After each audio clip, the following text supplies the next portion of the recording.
오늘은 종려주일이면서 고난주일입니다. 신앙의 정도는 십자가와 나와의 사이의 거리입니다. 여러분은 십자가와 여러분 자신의 그 사이의 거리가 어느 정도 된다고 생각하십니까? 십자가라는 단어를 떠올리면 어떤 생각과 마음과 느낌을 가지게 되냐는 거예요. 아, 또 고난주간이 왔구나. 또 다음 주면 부활주일이겠네. 교회 오면 매일매일 이야기하는 십자가네. 여러분 그 정도입니까? 아니면 십자가를 생각하면 그 십자가가 바로 나의 십자가다. 이렇게 느끼십니까?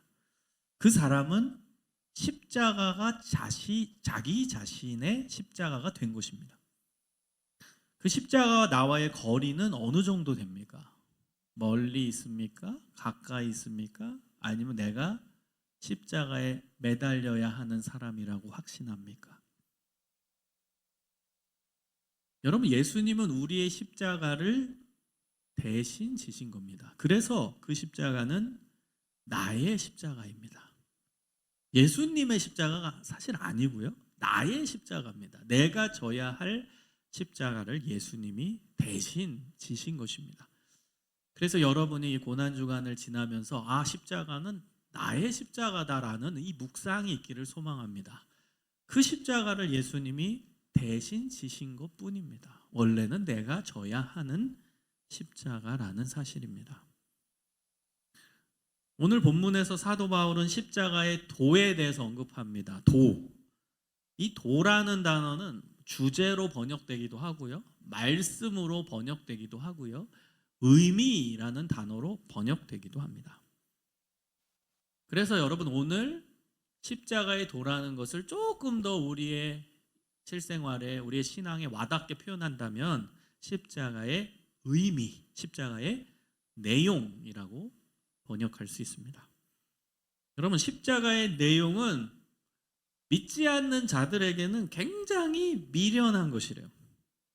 그러나 구원을 받는 우리에게는 하나님의 능력이 된다고 말씀합니다. 사실 십자가는 여러분 좋은 의미가 아니죠. 십자가는 가장 비참한 죽음을 의미하는 거고요. 인간이 만든 사형법 중에 가장 처절하고 가장 고통스럽게 죽이는 사형법입니다. 심지어 유대 시각에서도 율법에서도 신명기 21장 23절에 보면 나무에 달린 자는 하나님께 저주를 받았음이라. 저주의 상징이었다는 거예요. 나무에 매달린 것은 저주의 상징입니다. 십자가는 저주의 상징입니다. 십자가는요, 그거는 슬픔의 상징이고요. 십자가는 괴로움의 상징이고, 십자가는 그럼 비참함의 상징입니다. 믿지 않는 자들은 우리를 보고 이렇게 얘기할 겁니다. 야, 저 십자가에 매달린 저 사람을 믿냐? 저 사람이 모든 인류의 죄를 대신했다고? 야, 너네 진짜 미련하다. 그래서 십자가의 의미가 믿지 않은 자들에게는 미련한 것이래요. 그걸 바라보는 믿는 우리를 향해서 미련하다라고 이야기합니다. 그러나 십자가는 우리 믿는 자들에게는 하나님의 능력입니다. 믿으십니까? 하나님께서 우리를 구원해 주시는 상징이 십자가고, 하나님께서 우리를 구원해 주시는 내용이 십자가고, 하나님이 우리의 모든 죄를 다 씻으신 증명이 십자가입니다. 그래서 십자가는 구원의 능력이 되는 것입니다. 여러분 십자가의 의미를 한번 정리해 봤으면 좋겠습니다. 우리가 예수님을 믿는 자로서 또 십자가를 붙드는 자로서 그 십자가의 의미가 무엇일까? 그 안에 내포되어 있는 의미가 무엇인지를 생각해 보려고 합니다. 그 첫 번째는 십자가는 우리의 모든 죄의 값을 치루신 겁니다. 죄의 값을 치루다. 여러분 로마서 6장 23절에는 죄의 삭은 사망이요, 죄의 값은 사망이요, 이렇게 나옵니다. 여러분 죄의 문제를 해결하기 위해서는 값이 필요해요. 그 값을 치르는 게 필요한데 그 값이 사망이라는 겁니다. 여러분 마이크를 사기 위해서는 마이크를 사기 위해 돈을 지불해야 이 마이크를 가져갈 수 있게 되겠죠. 핸드폰을 산다 했을 때는 핸드폰의 값을 치러야 그 핸드폰이 내 손 안에 들어오게 되는 것입니다. 값을 치러야 되는 거예요. 여러분, 죄의 값을 치르려면, 즉 죄의 문제를 해결하기 위해서는 값이 필요한데 그 값이 사망이라는 거예요. 그래서 여러분, 십자가는 우리의 모든 죄의 값을 치르신 사건입니다. 그래서 예수님께서 십자가에서 사망하신 거예요. 죄의 싹은 사망이요. 우리의 죄를 다 짊어지시고 예수님께서 십자가에서 사망하신 겁니다. 여러분, 저는 예수님께서 십자가의 길을 걸어가는 이 장면들을 이 복음서에서 볼 때 가장 눈물 나는 장면이 어딘가 하면 마가복음 15장 16절 이하의 내용입니다. 마가복음 15장 16절 이하의 내용은 이렇습니다. 군인들이 예수를 끌고 브라이도리온이라는 뜰 안으로 들어가서 온 군대를 모으고 예수에게 자색 옷을 입히고 가시관을 엮어 씌우고 경례하여 이르되 유대인의 왕이여 평안할지어다 하고 갈대로 그의 머리를 치며 침을 뱉으며 꿇어 절하더라. 여러분, 이게 무슨 장면이에요? 예수님이 지금 희롱을 당하시는 장면이라는 거예요. 로마 군인들이 예수님을 끌고 갔어요. 그리고 나서 자색 옷을 입혔습니다. 자색 옷은 당시에 로마 황제가 입던 그 색깔의 옷입니다. 그래서 약 올리는 거예요. 예수님, 당신이 왕이지요? 황제지요? 그리고 나서 자색 옷을 입히고 머리에는 면류관 대신 가시관을 씌우고 그리고 경례하여 이르되 유대인의 왕이여 평안할지어다. 갈대로 그의 머리를 치고 침 뱉고 꿇어서 절하는, 약 올리는 겁니다. 모욕을 주는 겁니다. 유대인의 왕이시잖아요. 당신이 유대인의 왕이라며 그러면서 희롱하고 있는 겁니다. 여러분, 죄 없으신 예수님께서 이런 수모를 겪으시는 겁니다. 여러분, 비유로 한번 들어볼까요? 내가 대통령이에요. 대통령인데 길을 가고 있는데 어떤 사람이 나한테 침을 뱉어. 나를 막 막대기로 막 때리고 뭐 가시로 찔러요. 그러면 여러분 어떻게 하시겠습니까? 그 옆에 경호원들이 얼마나 많은데 걔를 가만두겠습니까? 그런 인간을? 근데 내가 야야 가만히 둬. 야 움직이지 마. 그러면서 계속 침뱉음을 받고 있고 그 다음에 막대기로 날 때리는 걸 계속 당하고 있어요. 여러분, 예수님 입장에서는 그 로마 병사가 누굽니까? 예수님은 하나님이시죠. 하나님은 우리 인간을 만드신 창조주입니다. 그러면 이 로마 병사 인간이죠. 하나님이 만드신 존재입니다. 하나님이 창조자잖아요. 예수님이 창조자입니다. 근데 창조주가 피조물한테 맞고 있는 거예요. 창조자가 피조물한테 희롱당하고 있는 거예요. 이게 말이 됩니까, 여러분? 이게 말이 돼요? 근데 그거를 참고 있으신 예수님이에요.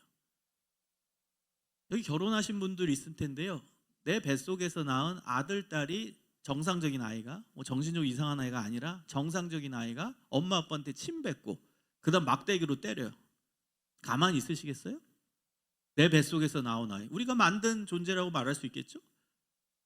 근데 그 존재가 날 때리고 침 뱉고 그러고 있어요. 여러분, 부모라도 참을 수 있겠습니까? 못 참죠. 전 못 참습니다. 어떻게 참습니까? 여러분, 모든 만물을 만드시고 인간을 만드신 하나님이 지금 피조물한테 침뱉음을 당하고 수모를 당하고 희롱당하고 있어요. 근데 그 온 만물을 만드신 하나님은 전지전능함의 능력을 사용하지 않으십니다. 묵묵히 참고 맡고 계십니다. 여러분, 어떻게 이게 가능할까요? 어떻게?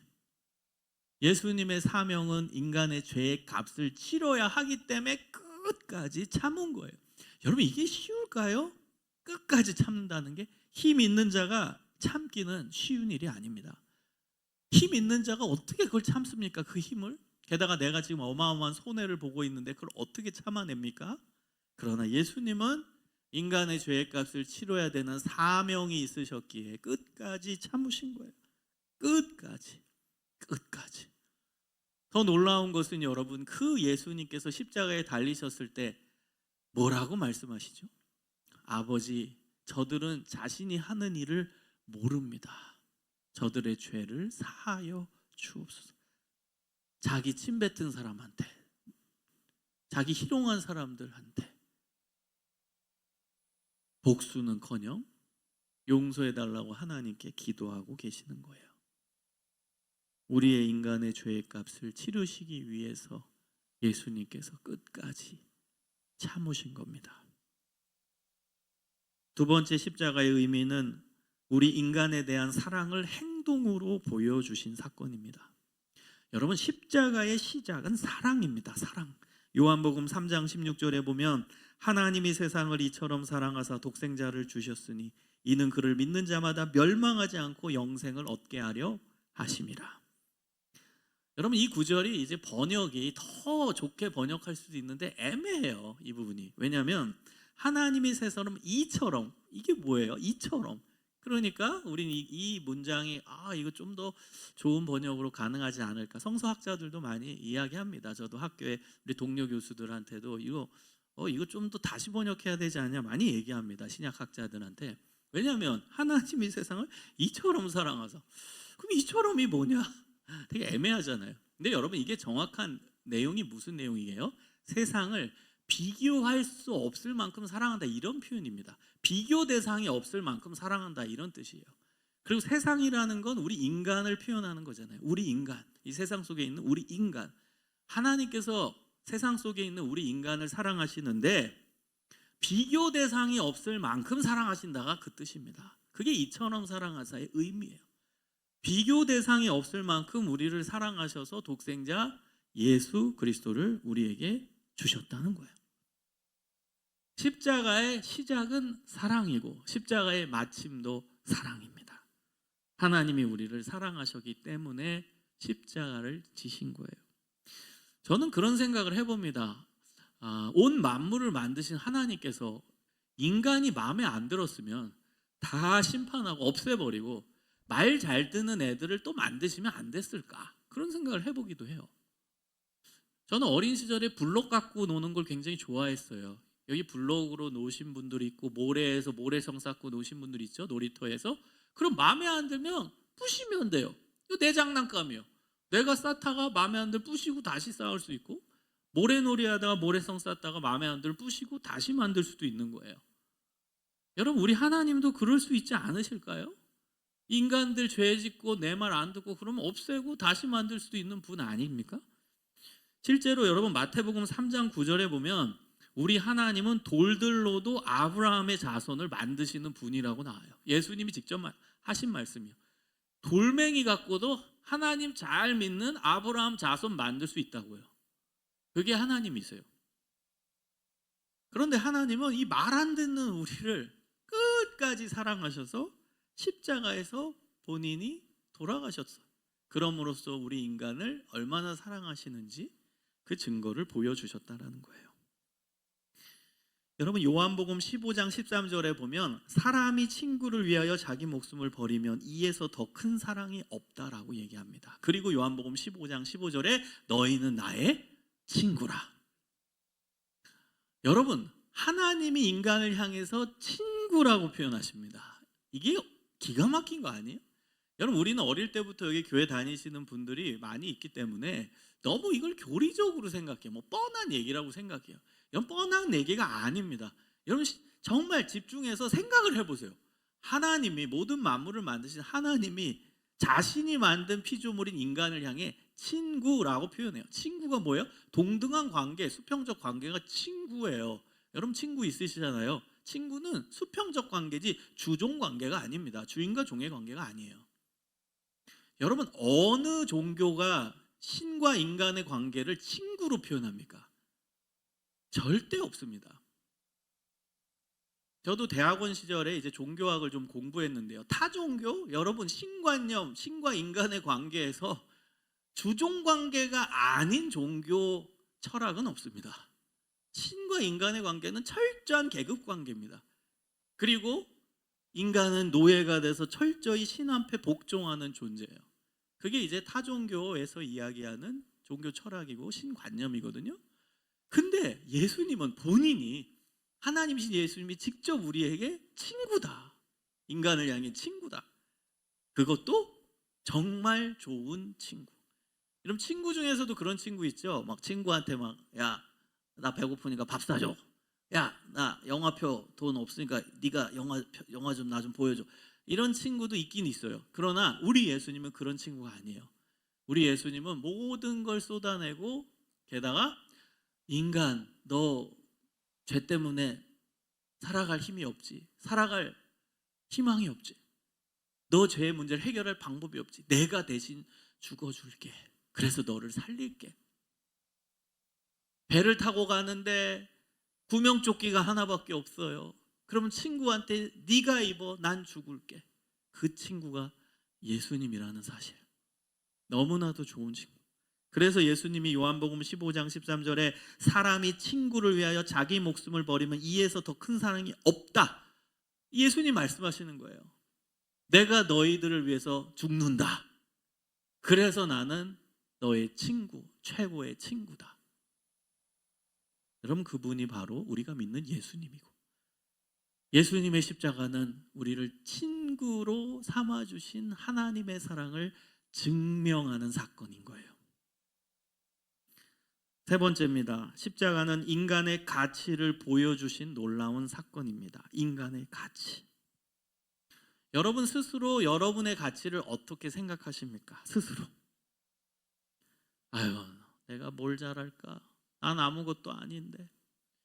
나는 되는 일이 없네. 난 돈도 없네. 우리 집안 배경도 별로네. 나는 뭐 지금 나이 들도록 해놓은 게 없네.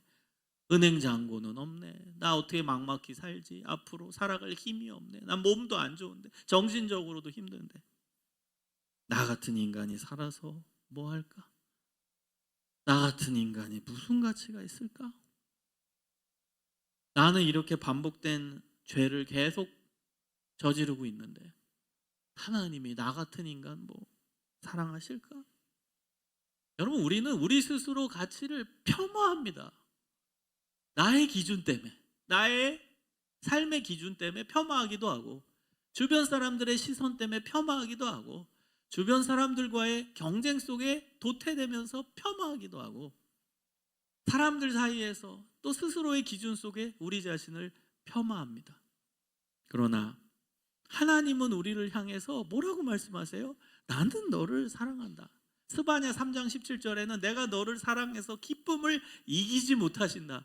여러분, 그 메시지가 어디서 나온 줄 아세요? 스바냐서 전체적으로 보면 첫 부분은 심판이에요. 인간 말 안 들기 때문에 벌 받아야 된다, 그 내용이거든요. 근데 뒷부분에는 내가 너를 사랑해서 기쁨을 이기지 못한다. 그러면 어디에 방점이 있는 거죠? 너 말 안 들으니까 죽어라 해요? 아니면 너는 끝까지 그래도 내 자녀고 내가 사랑하는 자녀다예요? 후자예요, 후자. 그게 하나님의 마음이라는 거예요. 아무리 벌 내린다, 잘못되라, 그건 돌아오라는 의미고, 결국엔 뒤에 방점이 있는 거예요. 난 너를 사랑하되 기쁨을 이기지 못할 만큼 사랑한다. 여러분, 이게 하나님의 사랑이고 우리를 향하신 하나님의 마음이에요. 여러분 스스로 가치를 여러분의 기준으로 매기지 말고 하나님의 사랑을 여러분의 사랑의 기준으로 평가하지 마세요. 여러분, 자칫 잘못하면 우리가 우리의 사랑의 기준으로 하나님의 사랑을 평가합니다. 우리 인간의 사랑은 내 말 잘 듣는 애 사랑스럽죠.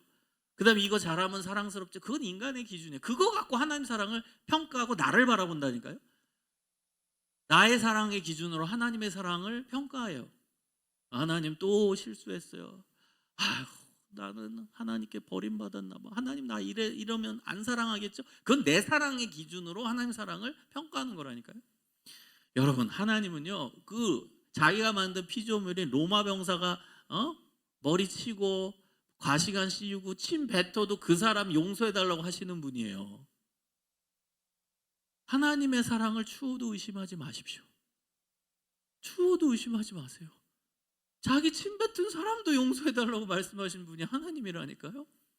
갈대로 머리 때리고 희롱하는 사람도 용서해달라는 분이 하나님인데, 여러분, 하나님의 사랑이 얼마나 큰데요.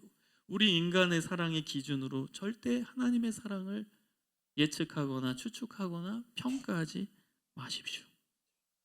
여러분, 우리는요, 예수님이 십자가를 지셨다 하면은요, 어찌 보면은 뭉뚱그려가지고 그냥 우리를 용서해 줬다, 너무 추상화되어 있어요. 여러분, 우리라는 개념을 쪼개면 한 명이 남아요.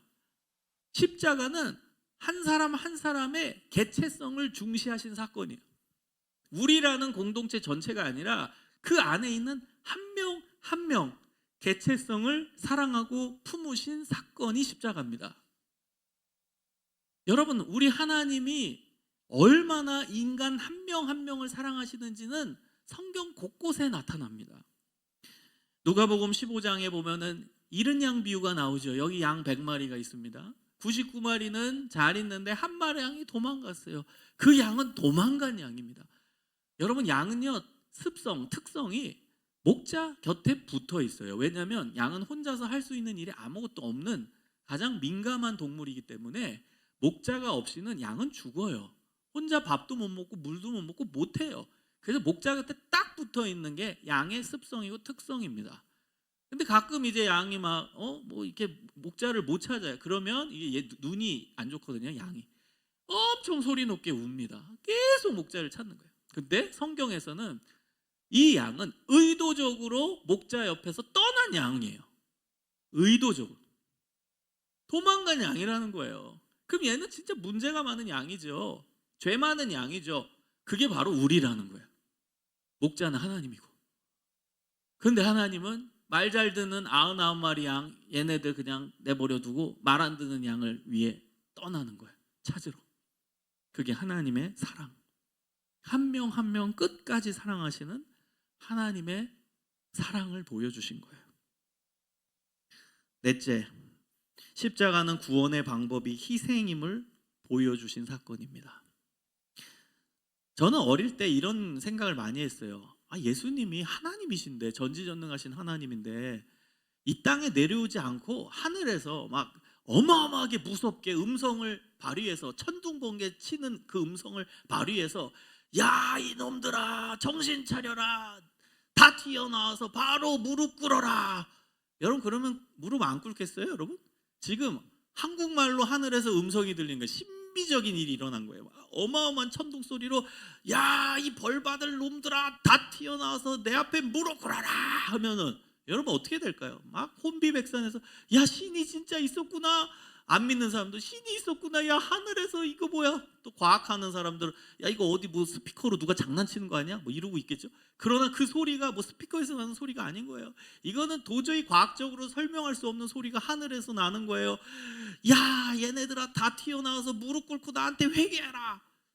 그러면은 뭐 과학적으로 검증하려는 사람들도 무서워가지고 이제 다 튀어나와가지고 무릎 꿇고 신이 있었구나, 잘못했습니다, 다 그러지 않았겠어요? 너네 나한테 회개하지 않으면 다 죽을 거다, 불을 내릴 거다. 그러면 그 자리에 있던 사람 다 회개하고 두 손 싹싹 빌면서 저는 잘못했습니다 하나님, 다 이럴걸요? 왜 하나님은 이런 방법을 쓰지 않으셨을까? 저는 어린 시절에 이 생각을 많이 했어요. 아니 하나님이 굳이 뭐 예수님 인간의 몸을 입고 막 고난 속에 와서 고난 중에 십자가 지고 돌아가실 필요 없이 그냥 멋있게 그냥 하늘에서 쫙 무서운 음성 발휘했으면 더 많이 무릎 꿇고 회개했을 텐데, 왜 예수님은 그런 희생의 방법을 사용하셨을까? 하나님이 인간의 몸을 입는다, 이 자체가 고난이죠. 인간의 제한된 몸 안에 들어온다, 전지전능하는 분이, 이 엄청난 고난이죠. 마구간 안에서 태어나셨어요. 그 자체가 고난이었죠. 인생 가운데서 예수님은 옷 한 벌 갖고 사셨고 머리 둘 곳조차 없으셨고, 그 다음에 지팡이와 신도 가지지 않으셨고, 예수님의 말씀 속에 다 나와요. 지팡이와 신을 가지지 말라 제자들한테 말씀하시거든요. 본인이 그렇게 사셨다는 거예요. 옷 두 벌을 가지지 말라, 본인이 한 벌 갖고 사셨다는 거예요. 왜 그렇게 고난 속에 사시고 결국 십자가에서 고난 중에 처절하게 돌아가셨잖아요. 아니 왜 그렇게 미련한 방법을 쓰셨을까? 그래서 오늘 본문에서 미련하게 보이는 거예요. 믿지 않는 자들은 미련하게 왜 그러셨을까? 여러분 왜 그러셨을까요? 두 가지입니다. 여러분, 만약에 하나님께서 방금 전에 내가 얘기한 야 이놈들아 회개해라 그랬으면 다시 인간과 하나님 관계는 주종 관계가 되는 거예요. 맞잖아요. 주종 관계예요. 하나님이 어마어마한 권력자가 되고 인간은 그 앞에 노예가 되는 거예요. 무조건 들어야 되는, 자기 의견은 한 개도 없고 그냥 무조건 잘못했습니다, 노예가 되는 거예요. 주종 관계가 되는 거예요. 그 안에는 사랑이 있을 수 없거든요. 여러분, 주종 관계에서 무슨 사랑이 있습니까? 벌벌 떠는 것밖에 없지. 그 안에 사랑이 어떻게 있겠습니까? 그래서 그 방법은 하나님의 방법이 아니었던 거예요. 두 번째 이유는 사랑은 희생을 전제로 해야, 사랑이라고 증명되기 때문입니다. 여러분, 사랑을 하는데 희생이 빠지고 손해가 빠진다? 그러면 그게 사랑이라고 증명이 되지 않습니다. 여러분, 이건 인간관계에도 해당되죠. 내가 저 사람을 사랑한다? 그 증거가 뭔지 아세요? 내가 희생하는 게 있느냐, 손해보는 게 있느냐, 이게 증거예요. 내가 희생하지도 않고 손해보지도 않고 막 받기만 하고 다 누리기만 하는데 난 저 사람 사랑한다? 가짜입니다. 증명이 안 되는 겁니다. 여러분, 진짜 사랑은요, 내가 희생하고 손해보는 게 있어야 사랑이라고 증명이 되는 거예요.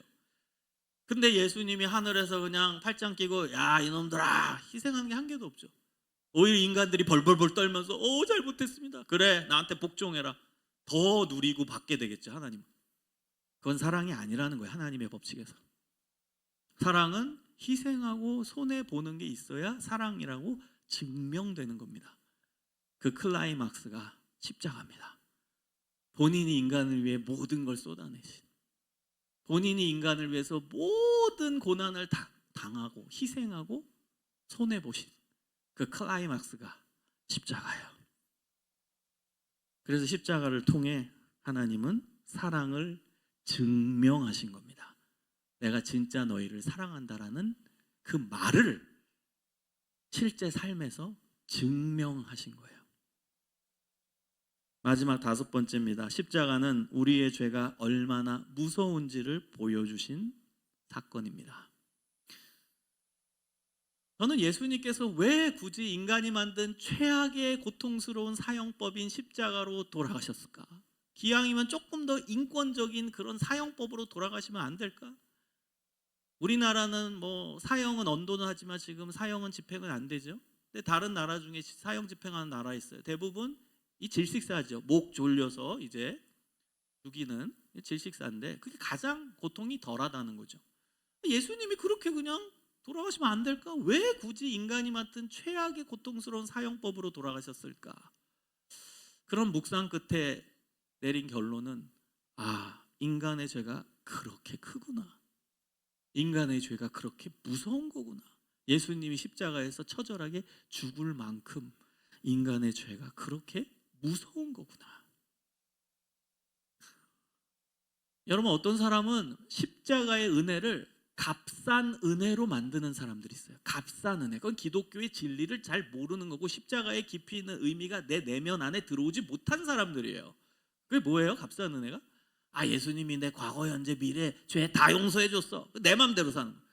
이런 죄를 이미 나 예수님 믿어. 다 내 죄 다 가져가셨어 이미. 그리고 지 맘대로 살아요. 많아요 그런 크리스찬들. 이건 값싼 은혜입니다. 값싼 은혜. 여러분, 예수님의 십자가를 값싸게 만드는 사람들인 거예요.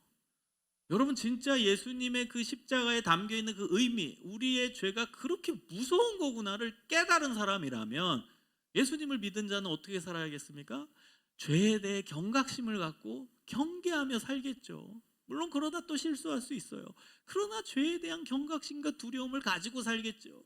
그리고 예수님, 이 죄가 이렇게 무서운 거군요. 주님 용서해 주세요. 이렇게 무서운 거군요.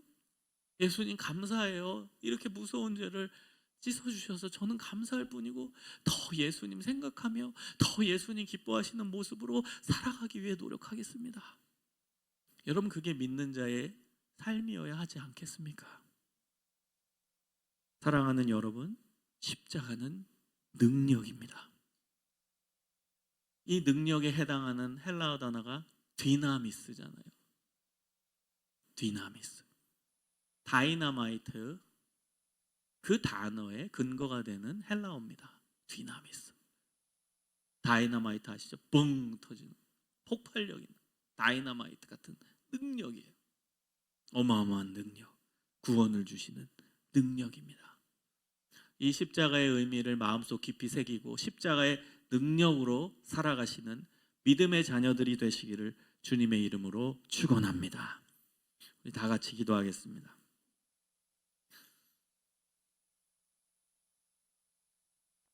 하나님 감사합니다. 십자가의 그 능력으로 살기를 소망합니다. 하나님 기뻐하는 자로서 우리가 살아가기를 원합니다. 십자가의 사랑을 마음속 깊이 새기며 주님 기뻐하시는 삶을 살아가게 하여 주옵소서. 주님 저희를 위해서 모든 것을 희생하신 그 사랑을 마음속 깊이 새기고 우리의 삶에 새기며 예수님 중심으로, 예수님 기뻐하시는 삶으로, 예수님께 감사하는 삶으로 나아가게 하여 주옵소서. 예수님의 이름으로 기도합니다. 아멘.